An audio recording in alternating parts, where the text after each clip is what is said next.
اپنے آپ کو کنیز فاطمہ کہتی ہو، کنیز زینب کہتی ہو، کنیز سورہ کہتی ہو، کبھی کہتی ہو ان کی شہادت سنائیے، ان کے واقعات سنائیے۔ میں اکثر کہتا ہوں ہم نے کربلا سنتے ہیں، سناتے ہیں، ہم سمجھتے ہیں، لیکن عمل کرنے کی کوشش نہیں کرتے ہیں۔ کیا کبھی تم نے غور کیا ہے ہمیں کربلا نے کیا کیا ہے؟ کربلا کو اس 10 محرم کی رات میں ہوا کیا تھا؟ ڈھول بازے نہیں بجے تھے، بہائی کے بازار گرم نہیں ہوئے تھے، کربلا میں کوئی دکانیں میلے نہیں لگے تھے، چٹیوں کی جلیبی کی دکانیں نہیں لگی تھی، اور پیشاب کھانے کی دکانیں کربلا میں نہیں لگی تھی۔ تمہاری شرم ہے زمین چلے کہاں گئے؟ اب پتہ نہیں کہاں سے سوشل میڈیا پہ چند مول بھی نکل کے آئے ہیں اور دین میں بھی پھٹا ڈالنا شروع کر دیا ہے۔ ہماری سیدھی سادھی قوم ہے، نہ حق سچ دیکھتی ہے، نہ سچ سمجھتی ہے، بس سمن بکن امیون کے درجے میں پہنچ چکے ہیں۔ تمہیں کچھ بھی خیال نہیں ہے۔ کربلا سنتے ہو، ان لوگوں کو بھی معلوم ہے کربلا میں ہوا کیا تھا، لیکن ظالم اپنی نفس پرستی کے لیے، اپنی نفسانی خواہشات کے لیے، اپنی کمائی کے اٹے کو گرم کرنے کے لیے قوم کو دھوکہ دیتے ہیں اور طرح طرح کے ہیلے نکالنے کے بعد میں سماج کے اندر خرافاتیں پھیلاتے ہیں۔ لیکن تمہاری عقلیں کہاں چلی جاتی ہیں؟ تم بے شعور بن کر کے رہ جاتے ہو۔ 10 محرم کو ہوا کیا تھا؟ اب ان جملوں کو سنو۔ جب امام حسین کو خبر ہوئی کہ جنگ کرنا چاہتے ہیں، امام حسین نے حضرت عباس سے کہا جاؤ ان سے کہو کہ ہم جنگ کرنا چاہتے ہو تو جنگ کل کریں گے، بس ہمیں ایک رات کی مہلت دے دو، ایک رات کی مہلت دے دو، اس لیے کہ ہم ذکر و اذکار صحیح طریقے سے رب کی بارگاہ میں کر لیں، رب کی بارگاہ میں صحیح سے سچے ادا کر لیں، قرآن کی تلاوت کر لیں۔ آپ نے اس لیے مہلت مانگی تھی ایک آیت کی، تاکہ رب کی بارگاہ میں آخری سجدے صحیح طریقے سے ادا کر لیں، تسبیح و تحلیل کر لیں، خدا کا ذکر کر لیں۔ خدا را مہربانی ہے، ہر گولی والوں ہاتھ جوڑ دے۔ جب 10 محرم کی رات آئے تو کھیلنے کودنے کے لیے نہیں آتی ہے، کھیل تماشوں کے لیے نہیں آتی ہے، یہ بے حیائی کے بازار گرم کرنے کے لیے نہیں آتی ہے، بلکہ سب مسلے بچھایا کرو اور رب کی بارگاہ میں سجدے کیا کرو، قرآن خوانی کیا کرو، قرآن کی تلاوت کیا کرو، اور قرآن کی تلاوت کرنے کے بعد میں اس کا ثواب امام حسین کے لوگ کو پہنچایا کرو۔ یہ سب سے اچھی بات ہے، جن میں روزہ رکھا کرو۔ امام حسین نے کہا ہمیں ایک رات کی مہلت چاہیے، کہا ٹھیک ہے، ہم نے مہلت دی۔ اب جب مہلت مل گئی نا، امام حسین اپنے خیمے میں آتے ہیں اور آنے کے بعد میں اپنے ساتھیوں کو بلایا اور اپنے چراغ کو بجھا دیا، اور چراغ کو بجھانے کے بعد میں نا اب خیمے میں اندھیرا چھا گیا تھا۔ امام حسین نے اپنے ساتھیوں سے کہا یہ ہماری زندگی کی آخری رات ہے، یزیدی ہمارے خون کے پیاسے ہیں، سب سے بڑے میرے خون کے پیاسے ہیں، ان سے تمہیں کچھ غرض نہیں ہے، تم سے کوئی مطالبہ نہیں ہے، تم سے کوئی مجھے سروکار نہیں ہے، بس وہ تو میرا ہاتھ چاہتے ہیں یا میرا سر چاہتے ہیں، آج تو میں دینے تیار نہیں ہوں، سر میرا کر سکتا ہے اللہ اکبر کبیرہ۔ امام حسین نے اپنے ساتھیوں سے آخری رات میں کہا تھا اے میرے ساتھیوں، اگر تم چاہتے ہو تو چلے جاؤ، جانا چاہتے ہو بھی جا سکتے ہو، رات کا اندھیرا ہے، چراغ میں نے بجھا دیا ہے، کوئی کسی کو دیکھ بھی نہیں سکتا ہے، اس لیے کہ تم میرے ساتھ آئے ہو، میں جانتا ہوں تم نے وفاداری دکھائی ہے، لیکن میری طرف سے کوئی بھی آپ پر الزام نہیں ہوگا، آپ جانا چاہتے ہیں تو چلے جائیں، آپ جنگ سے بھاگے ہوئے نہیں مانے جائیں گے، میں خود تمہیں اجازت دے رہا ہوں اللہ اکبر کبیرہ۔ لیکن ساتھی کھڑے ہو گئے، کہا امام حسین کیسی بات کرتے ہیں، مدینے سے مکے تک آئے تھے، مکے سے کوفے تک آ گئے ہیں، میدان کربلا میں پہنچ گئے ہیں، ہم تمہارا ساتھ نہیں چھوڑ سکتے، اس لیے کہ اگر یہاں سے واپس چلے گئے تو موت تو ہمیں پھر بھی آنا ہے، اگر تمہارے ساتھ شہید ہو گئے نا تو منصب شہادت سے فیضیاب ہو جائیں گے، رب کے قرب میں پہنچ جائیں گے، اور ایمان کے جھرمٹ میں پہنچ جائیں گے۔ اس منصب کو کون چھوڑے گا؟ این وقت پہ آ کے اپنی منزل کو کون چھوڑ کے جاتا ہے؟ اتنا سفر طے کیا ہے تو شہادت کو چھوڑ کے کیسے چلے جائیں؟ یہ تو ہمارا مقدر بنی ہوئی ہے، ہم شہید ہونا چاہتے ہیں، آپ ہمیں بھیجنا چاہتے ہیں، لیکن بات یہ کہ آپ کے سارے ساتھی کھڑے ہو کے چلے گئے، آپ نے کہا ہم جانے والے نہیں ہیں، ہم جانے والے نہیں ہیں، اللہ اکبر کبیرہ۔ جب سارے ساتھیوں نے انکار کر دیا تو اس رات میں ہوا کہ ہر خیمے سے قرآن کی آواز آ رہی تھی، ہر خیمے میں مصلے بچھے ہوئے تھے، رات بھر دل کھول کے انہوں نے سجدے کیے تھے، اللہ کو راضی کیا تھا، مولا کہ آخری رات ہے تو راضی ہوگا، توبہ استغفار کی تھی سارے لوگوں نے۔ ہم نیچے ہوا تھا کربلا میں 10 محرم کی رات میں، ادھر وہ یزیدی تھے، ادھر حسینی تھے، اگر تم حسینی ہو تو ہونا تو یہی چاہیے تھا نا کہ مصلے ہمارے گھروں میں بچتے، قرآن کی محفل ہمارے گھروں میں سجتی، نعت کی محفل ہمارے گھروں میں سجتی، ہم نے کہاں سے تماشے نکال لیے ہیں، ہم شیطانی کاموں میں ملوث ہو جاتے ہیں۔ کبھی تم نے یہ سوچا ہے، کبھی غور کیا ہے، کسی علماء سے تم نے کبھی یہ سنا ہے کہ امام حسین نے ڈھول بجائے تھے یا وہاں میلے لگائے تھے؟ ہاں وہاں دکانیں لگی ضرور تھی، وہاں دکانیں لگی تو تھی، لیکن دکانیں جلیبی اور لڈو کی نہیں تھی، بلکہ خون کی دکانیں لگی ہوئی تھی۔ ایک طرف سے قاسم کا سر پڑا تھا، ایک طرف علی اکبر کا سر پڑا ہوا تھا۔ ہم نے کربلا کو کیا سمجھا ہے؟ ہمیں کربلا تصفیہ کیا ہے؟ ہم اسے بھولے ہوئے ہیں۔ اللہ اللہ اکبر کبیرہ، رات بھر سجدے ہوتے رہے، قرآن کی تلاوت ہوتی رہی، آخر میں جب دن نکل کے سیدھا ہوا نا، اللہ اکبر کبیرہ، جنگ کا نکارہ بچ گیا تھا۔ اب سنے جملے کو حضرت امام حسین نے اپنی بیوی شہربانوں سے کہا تھا، جو ایک بادشاہ کی پوتی ہے، بیٹی تھی غالباً، وہ غنیمت کے مال میں حاصل ہوئی تھی، تو عمر فاروق اعظم نے ان سے نکاح کر دیا تھا۔ حضرت شہربانوں سے کہا کہ تم وقت کے بادشاہ کی ایک خاندان کی پلی بڑی نازوں میں پلی ہو، محلوں میں رہی ہو، میں نے تمہیں عیش و آرام نہیں دیا ہے، اگر تم چاہتی ہو اپنے بچوں کو لے کر کے چلی جاؤ۔ اللہ اکبر کبیرہ، یہ جملہ آج ہمارے دلوں میں نوٹ ہے، اور ہم اسی کے ماتحت چلتے ہیں جو جملہ شہربانوں نے کہا تھا۔ کیسی بیویت ہے اللہ اکبر کبیرہ، حقیقت میں اچھے دوست کا، اچھی بیوی کا، اچھے ساتھی کا پتہ تو پریشانی میں لگتا ہے کون ہمارا اپنا ہے کون غیر ہے، خوشحالی میں تو سب ہمارے پاس آتے ہیں، ہم سے جب دوستی قدم بھرتے ہیں، جب پریشانی آتی ہے تب پتہ لگتا ہے کتنی محبت انسان ہم سے کرتا ہے۔ خوشحالی میں سب قریب رہتے۔ امام حسین نے اپنی بیوی شہربانوں سے کہا تھا کہ اگر تم جانا چاہتی ہو اپنے لے کے چلی جاؤ، اپنے بچوں کو لے کر کے چلی جاؤ، اس لیے کہ یزیدی تو میرے خون کے پیاسے ہیں۔ اللہ اللہ، شہربانوں نے کہا آقا حسین کیسی بات مجھ سے کر رہے ہیں آپ یہ چاہتے ہیں کہ اس منصب کو چھوڑ کے میں بھی چلی جاؤں؟ ذرا سوچو تو صحیح، میں ٹھیک ہے اپنے محلوں میں پلی بڑی ہوں، لیکن زندگی کا شعور تو مجھے آپ کے قدموں سے مل کر کے ملا ہے، زندگی کا شعور تو مجھے آپ کی بیوی بن کے ملا ہے، زندگی کا مقصد تو مجھے آپ کے قریب آ کر کے ملا ہے۔ آپ مجھے کیا چاہتے ہیں؟ یہ میرے لیے بڑی کم نصیبی کی بات نہیں ہے، بلکہ فخر کی بات ہے کہ میں جنتی عورتوں کے سردار کے گھر کے بہو بن کر کے تمہارے نکاح میں آئی ہوں، اس کے گھر کی بہو ہوں۔ ذرا سوچو تو صحیح، اگر میں آج چلی گئی نا اور کل تمہاری ماں فاطمہ نے مجھے میدان محشر میں سوال کر دیا، شہربانوں میرا بیٹا حسین کے کربلا میں خون کی ہولی کھیل رہا تھا، پھر تم تنہا چھوڑ کے کیوں چلی گئی تھی؟ تمہاری بات باتوں میں کیا جواب دے پاؤں گے؟ تمہارے نانا کے سامنے میں کیا جواب دے پاؤں گے؟ میں جانے والی نہیں ہوں، بات نہیں میرے بچوں کی، تو یاد رکھے اگر ہماری موت نہ ہوئی تو یہاں بھی نہیں آ سکتی ہے، اور موت ہمارے نصیب میں ہوئی تو میں کسی بھی ملک میں چلی جاؤں، موت ہمیں وہاں بھی آ کر کے رہے گی۔ شہربانوں نے جواب دے دیا ہم جانے والے نہیں ہیں، اس لیے کہ بات ہم نصیب ہو تو قرار تک نہ پہنچے، تیرے یار تک نہ پہنچے، تیرے یار تک نہ پہنچے، ہم اس میں سے نہیں ہیں کہ جب تک پہنچ گئے اور دل تک نہ پہنچے ہو، ہم تمہارے ساتھ ہی زندگی کا ایک ایک سانس تمہارے نام قربان کرنے تیار ہو۔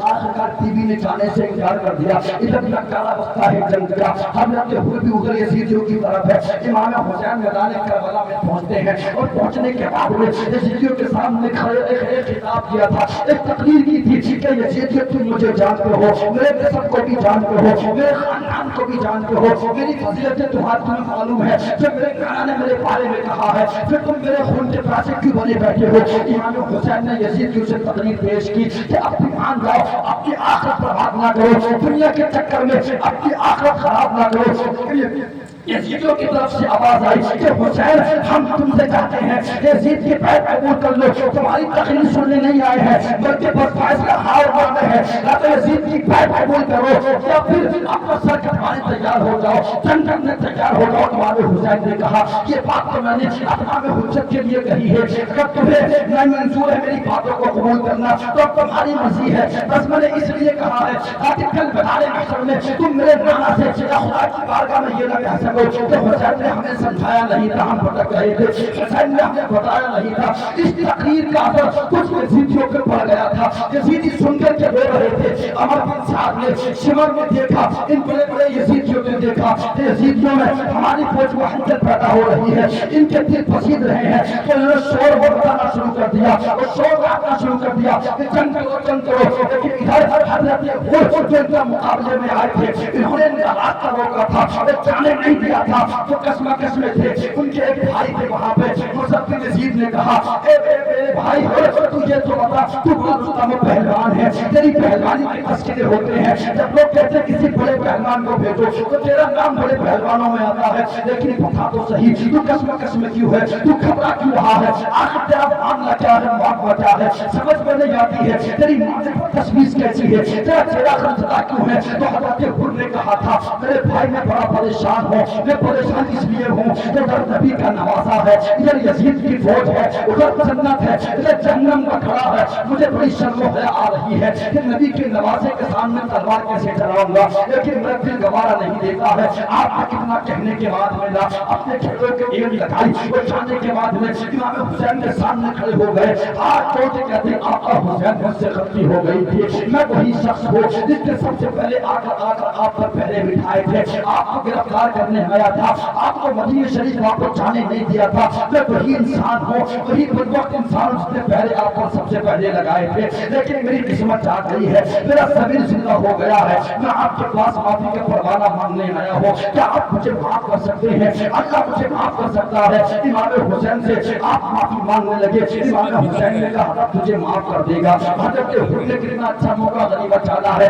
عین وقت پہ آ کر کے حضرت حر نے جہنم کے راستے کو چھوڑ کے جنت کا راستہ اختیار کیا ہے۔ آپ کے بھائی نے دیکھا کہ میرا بھائی حر بھی چلا گیا ہے، ان کا بھائی بھی چلا گیا، امام حسین سے معافی مانگی، ان کی فہرست میں شامل ہو گیا۔ حضرت حر کا ایک غلام بھی تھا، اس نے دیکھا میرا آقا چلا گیا ہے تو میں پیچھے کی رہوں، حضرت حر بھی آئے، ان کا بھائی مصعب بھی آیا، ان کا غلام بھی آیا، آنے کے بعد امام حسین کی فہرست میں شامل ہو گئے۔ اللہ اللہ اللہ اکبر کبیرہ۔ اب سنیں جنگ کا نظارہ بستا ہے، جنگ شروع ہوتی ہے، جنگ میں سب سے پہلے کون جاتا ہے؟ آپ نے کسی شہید کا نام نہیں سنا ہوگا، میں سب سے پہلے شہید کی ایک شہادت بیان کرتا ہوں، کون تھے وہ؟ ایک کربلا کی بستی، کربلا کے پاس میں ایک بستی آباد تھی، ادھر پتہ لگ گیا ایک خاتون کو کہ کربلا میں امام حسین آئے ہیں اور نبی کے نوازے آئے ہیں دین کی بقا کے لیے۔ اس کا ایک جوان بیٹا تھا، اس کے شوہر کا انتقال ہو چکا تھا، جوان بیٹے کے پاس ماں آتی ہے اور ہاتھ جوڑ کے عرض کرتی ہے بیٹا ایک تمنا ایک آرزو ہے، اور چہرہ غمزدہ تھا۔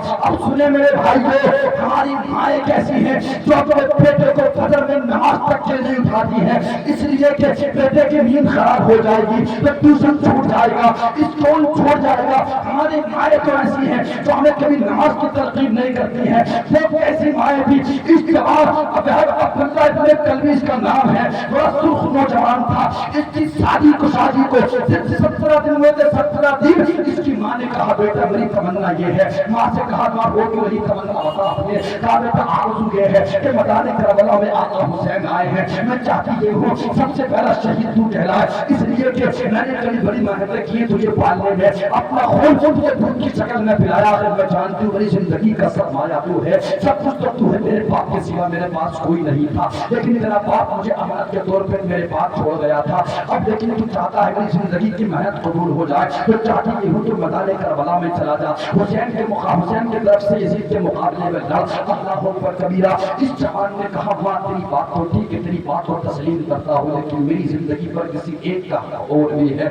آپ کون ہے وہ؟ کہا میری شریک حیات ہے، ابھی 17 دن تو شادی کو ہوئے ہیں، میں اس سے جا کر تو اجازت دے لو، اس کا کیا حکم ہے؟ تو ماں نے رونا شروع کر دیا، کہا ماں روتی کیوں ہے؟ تو آپ نے کہا تھا اپنی ماں سے اس لیے، ماں نے کہا تھا اس لیے رو رہی ہو کہ عورت ناقص العقل ہوتی ہے، کہیں تیری بیوی تجھے روک نہ دے، تجھے جانے سے انکار نہ کر دے، اگر تو رک گیا نا تو میری تمنا ادھوری رہ جائے گی، میری تمنا پوری نہ ہو سکے گی، اس لیے کہ ہزاروں حسرتیں وہ ہیں جو روکے سے نہیں رکتی، بہت ارمان ایسے ہیں جو دل کے دل میں رہتے ہیں، میری تمنا کہیں ادھوری نہ رہ جائے۔ تو بیٹے نے کہا ماں پریشان نہ ہو، اگر میری بیوی اجازت دیتی تو سبحان اللہ، اگر اس نے جانے سے روکا نا تو میں اسے آزاد کر دوں گا، جہاں چاہے اپنی زندگی گزار سکتی ہے۔ اپنی بیوی کے پاس آئے اور بیٹھ کے آنے کے بعد میں کہا شریک حیات ایک بات تمہارے پاس کہنے کے لیے آیا ہو اور ایک بات کی اجازت دینا چاہتا ہو۔ اس کی بیوی نے کہا بتاؤ کیا چاہتے ہو؟ کہا میدان کربلا میں آقا حسین آئے ہیں، میری ماں کی تمنا، میری بھی تمنا یہ ہے کہ میں ان کے ساتھ جا کر کے لڑوں اور شہیدوں میں اپنا نام لکھوا لوں۔ اس کی بیوی نے اتنا سنا خوشی سے جھوم اٹھی،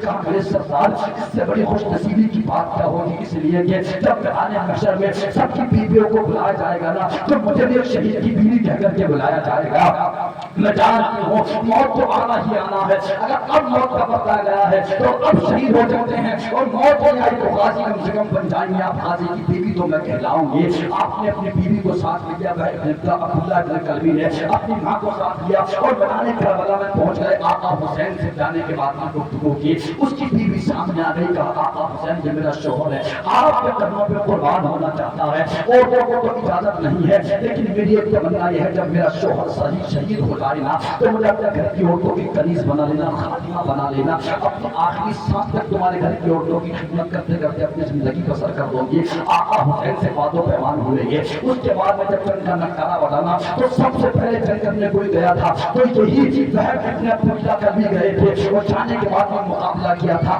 کہ یزیدوں کو انہوں نے واسطے جہنم کر دیا تھا، اللہ اکبر کبیرہ۔ اس کے بعد میں خود بھی شہید ہو گئے۔ ایک یزیدی نے ان کا سر لیا اور خیمے کی طرف پھینک کر کے مار دیا، ان کی والدہ نے سر کو اٹھایا، اٹھانے کے بعد میں سر کو صاف کرتی جاتی تھی اور کہتی جاتی تھی اب میری قربانی قبول ہو گئی ہے، میری محنتیں قبول ہو گئی ہیں، میری محنتیں وصول ہو گئی ہیں۔ اسی سر کو اس کی بیوی کے ساتھ میں دے دیا، اس بیوی نے اپنے شوہر کے سر کو لیا، دیکھتی رہی، اتنا غم لاحق ہوا بیوی کو کہ بیوی وہی شوہر کے سر کو دیکھتے دیکھتے ڈھیر ہو گئی، اس کا بھی انتقال ہو گیا، جان بیوی ہی اسی کی تھی۔ حق تو یہ ہے کہ حق ادا نہ ہوا، اللہ اکبر کبیرہ۔ اس کے بعد وہ حضرت ہو جاتے ہیں، انہوں نے مقابلہ کیا، اس کے بعد دیگر سارے لوگ جاتے رہے، یہاں تک کہ 50 لوگ اہل بیت ٹھکانے سے پہلے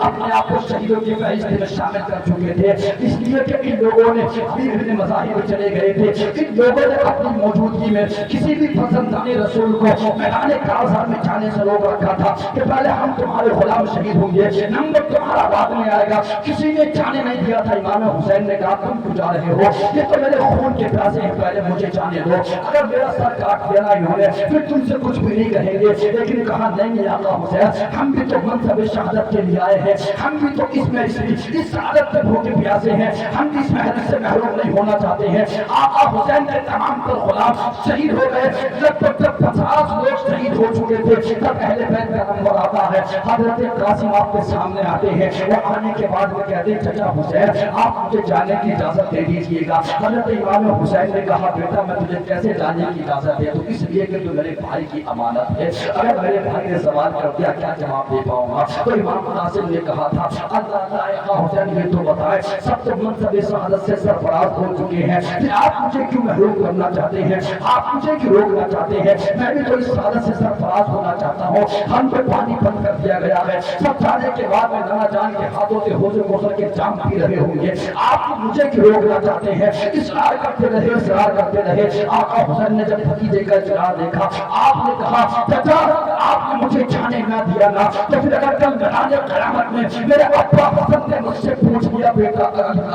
قاسم جب حسین لڑ رہے تھے ان کے تمام کو 40 سال شہید ہو رہے تھے، ایک ایک بچہ شہید ہو گیا تھا، پھر تو کیوں پیچھے ہٹ گیا تھا، تو اپنے ابا کو میں کیا جواب دے پاؤں گا، میں نہیں رک سکتا ہوں۔ بار بار اصرار کیا آقا حسین سے، نہ تو آپ نے جانے کی اجازت دے دی۔ امام قاسم جاتے ہیں اور جانے کے بعد میں کہتے ہیں حل میں مبارز، حل میں مبارز ہے، کوئی میرے مقابلے میں آنے والا ہے، کوئی میرے مقابلے میں آنے والا۔ عمر بن سعد نے ارزق بڑا پہلوان تھا، اس سے کہا ارزق تو بڑا پہلوان ہے، جا کر کے مقابلہ کر۔ ارزق بھی کے مانگنے لگا، کیسے بات کرتا ہے عمر بن سعد، اس بچے کے مقابلے میں مجھے بھیجتا ہے، میری توہین ہوگی، میری عزت چلی جائے گی، یہ ذرا سا نوجوان لڑکا بچہ ہے، اس سے میں لڑوں گا، اس سے لڑنے کے لیے میرے 4 بیٹے یہاں موجود ہیں، انہیں لڑنے بھیجتا ہو۔ ارزق نے اپنی توہین سمجھی تھی امام قاسم کے مقابلے میں آنے کے لیے، تو عمر بن سعد نے کہا تھا اور ظالم بے وقوف انسان سے بچہ نہ سمجھ، یہ نبی کے نوازے کا بیٹا ہے، اس کے رگوں میں علی کا خون ہے، امام حسن کا خون ہے،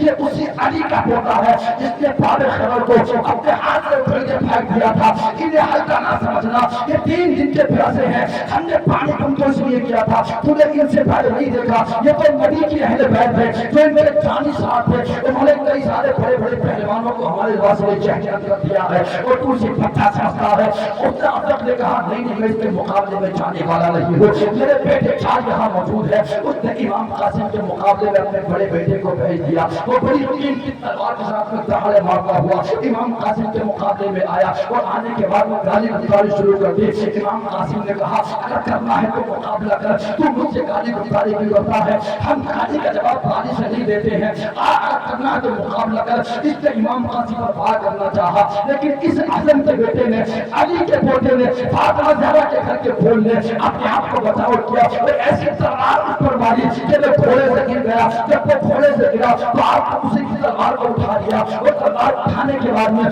اسی کی تلوار سے اس کے زنگ کے ٹکڑے کر دیے، اسے فاصلے جہنم کر دیا۔ جب عزر کے ایک بیٹے دوسرے بیٹے نے دیکھا کہ میرے بھائی کو مار دیا ہے، وہ ٹیس میں آیا، وہ آنے کے بعد میں کہا قاسم تم مجھ سے بچنے والے نہیں ہو، تم نے میرے بھائی کو مارا ہے۔ امام قاسم نے کہا تو بھی آ، تجھے بھی تیرے بھائی کے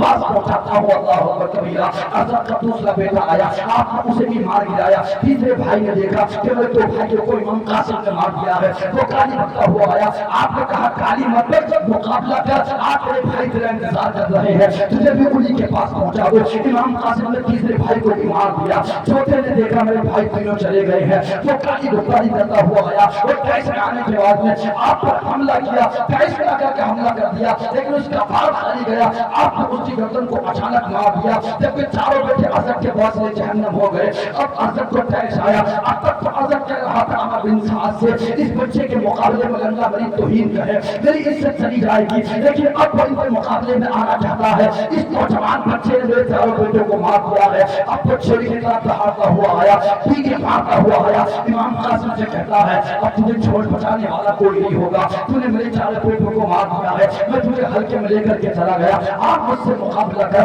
نیزہ بازی شروع ہوتی ہے کہ نیزے چلاتے رہے، بہت دیر تک نیزے چلتے رہے، ایک دوسرے کے بعد خالی جاتے رہے۔ پھر تلوار نکال لی گئی، تلوار نکالی عزر لینا، تو امام قاسم نے بھی تلوار نکالی۔ وہ تلوار کس کی نکالی تھی؟ وہی عزر کے پہلے والے بیٹے کی تلوار امام قاسم نے نکال لی۔ عزر نے اپنے بیٹے کی تلوار کو دیکھا، کہا یہ تلوار تو میرے بیٹے کی تیرے پاس کہاں سے آئی ہے؟ تو امام قاسم نے کہا یہ تلوار تیرا بیٹا تجھے قتل کرنے کے لیے مجھے تحفے میں دے کر کے چلا گیا تھا، اسی تلوار سے تجھے واصل جہنم کرنا ہے۔ امام قاسم کی طرف اس نے مقابلہ کرنے کے لیے جب تلوار چلانا چاہیے تو امام قاسم نے ہر کو خود بخود کا فیصلہ اپنایا۔ کہتے ہیں نا عشق اور جنگ میں سب جائز ہوتا ہے، تو امام قاسم نے کہا او عزر تیرے ہم نے پہلوانی کے تذکرے سنے ہیں، تو بڑا عقل مند بنتا ہے، تو بڑا ہوشیار بنتا ہے، تیری پہلوانی کے بڑے ذکر ہوتے ہیں، تذکرے ہوتے ہیں، لیکن تو بڑا بے وقوف انسان ہے، تجھے گھوڑے کی زین بھی کسنا نہیں آئی ہے، تیرے گھوڑے کی زین بھی صحیح نہیں ہے۔ آپ نے ایسے فیصلہ بدلا امام قاسم نے، تو عزر نے اپنی گردن کو نیچے جھکایا گھوڑے کی زین دیکھنے کے لیے، جیسے اس کی گردن جھکی امام قاسم نے ایسی تلوار ماری، یزیدیوں نے دیکھا کہ ابھی تک تو سلامت تھا، تو امام قاسم کی تلوار چلی اس کے سرپن سے الگ ہو گئی۔ نعرہ رسالت، مسلک اعلیٰ حضرت، مسلک اعلیٰ حضرت حضرت مولانا مفتی راشد القادری صاحب قبلہ، نعرہ تکبیر، نعرہ رسالت، وہاں واسطہ بادوں کو پریشان کرے ہوئے ہیں آپ ڈرتے رہے، بارش کی رک گئی نا، اگر بھاگ جاتے تو جتنا ڈرو گے لوگ ڈراتے ہیں۔ اب سنیں آپ، ہاں اب سنیں آپ، امام قاسم نے چاروں کو مار، پانچوں باپ بیٹوں کو مار گرایا، اب قحط کا مچ گیا، اللہ اکبر کبیرہ۔ امام قاسم الٹے قدم واپس آتے، آنے کے بعد میں کہتے ہیں چچا حسین الفسو بڑی شدت کی پیاس ہے، اگر ایک گھونٹ پانی مل جائے نا آپ کا بھتیجا اکیلے یزیدیوں کو کافی ہے، اللہ اکبر کبیرہ۔ امام قاسم سے امام حسین نے کہا اب وقت آ گیا ہے تمہیں حوض کوثر سے سیراب ہونے کا، جہاں سب جا چکے ہیں تمہیں بھی تو جانا ہے نا۔ اللہ نے پھر بتانے کا آزار میں جاتے، پھر کہتے ہیں حل من مبارز ہے کوئی میرے مقابلے میں آنے والا؟ عمر بن سعد نے کہا اور یزیدیوں تمہیں شرط و خیال نہیں جاتی ہے، اس نے عزر کو مارا ہے، عزر کے چاروں بیٹوں کو مار گرایا ہے، اسے بچہ نہ سمجھو، یہ اگر جوان ہے تو اسے خرچے میں لے کر کے مت جاؤ، یہ علی کا پوتا، علی کے بیٹے کا بیٹا ہے، یہ علی کے گھر کا پھول ہے، اس سے مقابلہ کرنا ایک آسان نہیں ہے۔ یزیدیوں کی چالیں کتنے خطرناک تھی، کوئی جنگ تھی، کوئی سلح ہوا تھا میدان کربلا میں، ایک ایک کر کے سامنے آتے تھے نا تو سارے مارے جاتے تھے، جبکہ تھک جاتے ایک کر کے جگہ سارے مارے جائیں گے۔ تو عمر بن سعد نے کہا اب ان پر حملہ کرنا ہے چاروں طرف سے کرو، اب تک تک یہ اکیلے لڑتے رہے، سب کو فاصلے جنگ کرتے رہے، لیکن حال یہ ہوا اللہ اکبر کبیرہ تمام تنقیدوں نے علی کے شیر کو چاروں طرف سے گھیر لیا، اور گھیرنے کے بعد میں ہزاروں بارش ہوئی، ہزاروں تکبیروں کی بوچھار ہوتی ہے، جیسے چلتے ہیں تلواریں چلتی، کس کس کے پار کو روکتے، کس کس تیر سے بچتے۔ 27 زخم امام قاسم کے جسم پر لگے تھے، آپ گھوڑے کی زین سے پشتے زمین پر آ گئے۔ ایک انسان آگے بڑھا اور آپ کے نیزہ مارا، اللہ اکبر کا زمین پر گر پڑے۔ آپ نے کہا ادرکنی یا اخا، اے میرے چچا میری خبر گیری لیجئے، میری خبر لیجئے۔ امام حسین دوڑتے ہوئے گئے، اس کلاش کے پاس پہنچے، اپنے بھتیجے کے سر کو اپنے گود میں رکھا اور بھتیجے کی آنکھ کھلی، کہا چچا اب وقت آ گیا ہے ابا جان کے پاس جانے کا، کیوں نہ محمد کے پاس جانے کا، اپنے تمام ساتھیوں کے پاس جانے کا۔ اللہ اکبر کبیرہ، انہوں نے کلمہ شہادت پڑھا، یہ قربانی خدا کی بارگاہ میں پیش کی گئی۔ امام حسین نے کہا مولا اس قربانی کو قبول فرما لے۔ آپ لاش کو کندھے پہ اٹھا کر کے خیمے کی طرف لے کر کے آئے۔ اللہ اکبر کبیرہ، آپ بھی اپنے آپ جاننا چاہتے تھے، حضرت عباس آ گئے۔ عباس نے کہا میرے بھیا بڑی تکلیف ہوتی ہے، ہم تو 3 دن سے بھوکے پیاسے ہیں، لیکن یہ ہمارے گھر کے جو بچے ہیں نا، ان کی پیاس ہم سے دیکھی نہیں جاتی ہے، ان کی ہونٹوں پہ پپڑی جم چکی ہے، ان کی پیاس برداشت نہیں ہوتی ہے، دل بھرتا جا رہا، ہم تو بڑے ہیں برداشت کر رہے ہیں۔ ادھر سکینہ تڑپ رہی ہے، علی اصغر بھی تڑپ رہا ہے۔ بچوں نے مجھ سے کہا ہے چچا ایک گھونٹ پانی پلا دو تاکہ زندگی میں